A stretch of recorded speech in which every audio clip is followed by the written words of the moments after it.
बाबा साहब भीमराव अम्बेडकर जी के चरणों में जानते हैं हम लोगों का वर्जन काफी पुराना हो गया तो तथागत गौतम बुद्ध जी के चरणों में श्रद्धा सुमन अर्पित करते हुए अपने बात को शुरू करने आया हूँ साथियों। की तरफ से विगत 27 जनवरी से लगातार पीडीए पखवाड़ा कहें, पीडीए पंचायत कहें, लगभग हर विधानसभा के लगभग हर सेक्टर वाइज और ग्राम सभाओं में आयोजित किया जा रहा है, जिसका मुख्य उद्देश्य है हो बाबा साहब के मान पे चर्चा, घर घर पहुँचे पीडीए पर्चा। ये पीडीए का नारा हम लोग के राष्ट्रीय अध्यक्ष आदरणीय श्री अखिलेश यादव जी ने 2024 के लोकसभा चुनाव में दिया था। एनडीए के मुकाबले के लिए पीडीए का नारा दिया था। पीडीए का अर्थ होता है पिछड़ा, दलित, अल्पसंख्यक, मुस्लिम। आधी आबादी और सामान्य वर्ग जो पिछड़े रह गए हैं, मुख्य धारा में अभी नहीं हैं, उन सभी की आवाज़ को उठाने के लिए एक सशक्त नारा जो भारतीय राजनीति इतिहास का सबसे क्रांतिकारी नारा बना पीडीए, जो आप सभी को जोड़ने का काम कर रहा है। साथियों, पीडीए का नारा का देने का तात्पर्य ये था कि आप लोगों ने लोकसभा के चुनाव में तमाम भारतीय जनता पार्टी के नेताओं तो मैं ऐसी किताब लिखूंगा जिसमें समानता की बात होगी, बराबरी की बात होगी। उस बाबा साहब भीमराव अम्बेडकर की बात कर रहे हैं। बाबा साहब जब पढ़ के आए तो बड़ोदरा में नौकरी करने गए तो पानी भी उनको नसीब नहीं हो रहा था, पानी नहीं दिया जा रहा था। जब बाबा साहब वहाँ से जाते हैं सयाजी बाग में और वह रोने लगते हैं, सोचते हैं कि मैं तो पढ़ा लिखा व्यक्ति हूँ, 32 डिग्रियाँ मेरे पास हैं, 4 PhD मेरे पास है। जब मेरे साथ ऐसा बर्ताव हो रहा है तो मेरे समाज के साथ कैसा बर्ताव हो रहा होगा। बाबा साहब प्रण लेते हैं, मैं कहीं नहीं जाऊंगा। बाबा साहब भी चाहते तो विदेश में जाकर के अच्छी नौकरी किए होते, बाबा साहब चाहते तो तमाम पैसे कमाए होते, लेकिन बाबा साहब ने कहीं बाबा साहब कहीं गए नहीं। वह यहीं रह करके आजीवन संघर्ष करते रहे और संघर्ष करते करते जब उन्हें संविधान सभा का अध्यक्ष बनाया गया तो एक ऐसा संविधान लिखा जिस संविधान में सबको बराबरी का हिस्सा भी देते हैं। उनको मुंहतोड़ जवाब देने के लिए आपको एकजुट होना पड़ेगा मेरे सम्मानित साथियों। आज बाबा साहब भीमराव अम्बेडकर ना होते तो ये राहुल शर्मा एक पेपर बेचने वाले का बेटा आपके बीच में बोल नहीं पाता।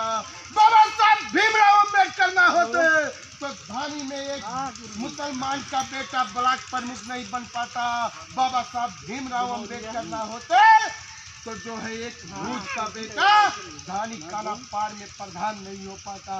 बाबा साहब भीमराव अम्बेडकर ना होते तो धानी गांव जैसे गांव में एक नाई का बेटा प्रधान नहीं हो पाता। मेरे सम्मानित साथियों, ये मेरे पढ़ई लोहार खतेरा ठटेरा शिल्पकार राजभर समाज धोबी सरकार पासी तेली समोले राजभर गांव चौरसिया समाज के लोग जागरूक होने का काम करो।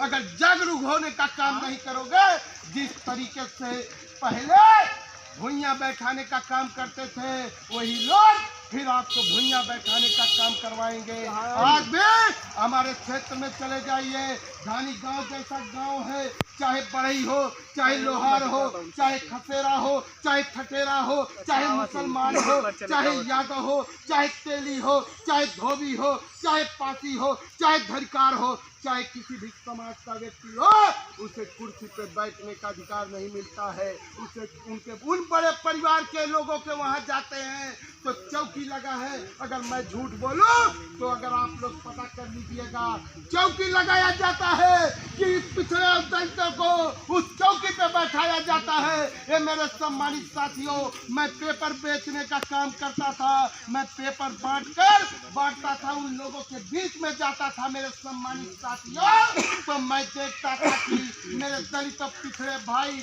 वहाँ चौकी पे बैठते हैं, भूया मालिक करते हैं। उसी दिन मैंने ठान लिया कि मालिक नहीं, तुम्हें बगल में बैठाने का काम करूंगा और मेरे बगल में बैठने का काम करोगे।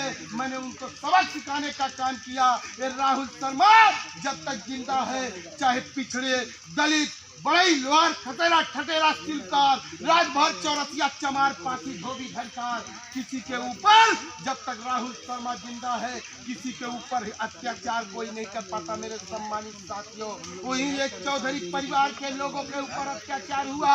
मैंने दरोगा से कहा जब तक मैं जिंदा हूँ उस चौधरी परिवार का तुम बाल बाका नहीं कर पाओगे। अगर तुम भूपत हो तो मैं एक जमीन पति हूँ, मैं जमीन का आदमी हूँ। संघर्ष करूंगा, लोगों को लेकर धरने पर बैठने का काम करूंगा और उन्हें झुकने का काम किया। हे मेरी माता एवं बहनों, आपसे निवेदन है, हाथ जोड़कर निवेदन है, एक पेपर बेचने वाले का बेटा बाबा साहब के कारवा को आगे बढ़ाने के लिए आया है। अगर आप लोग बाबा साहब को साक्षी मानकर बाबा साहब को मानते हो तो आप लोग जागरूक होने का काम करो और इस भारतीय जनता पार्टी को मुंह तोड़ जवाब देने का काम करो। मेरे सम्मानित साथियों, यही मध्य प्रदेश में एक दलित परिवार गौर समाज के ऊपर कौन लोग उसके ऊपर पेशाब करने का काम करते हैं, हमें सीखने और जरूरत समझने की जरूरत है। मेरे सम्मानित साथियों, आने वाले 27 के चुनाव में आप लोगों से निवेदन है, अगर 27 के चुनाव में